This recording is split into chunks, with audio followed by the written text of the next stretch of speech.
The National Weather Service in Detroit, Pontiac, has issued a severe thunderstorm warning for northeastern Wayne County in southeastern Michigan, southern Macomb County in southeastern Michigan, until 1:45 a.m.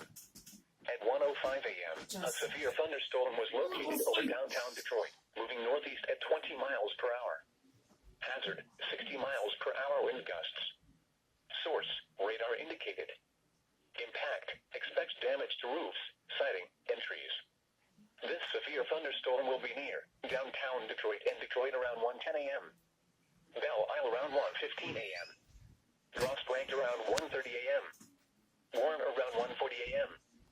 St. Clair Shores around 1:45 a.m.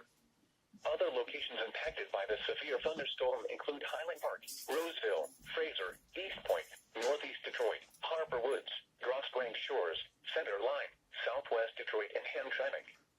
Repeating, a severe thunderstorm warning has been issued until 1:45 a.m. for the following counties: in Michigan, Macomb and Wayne,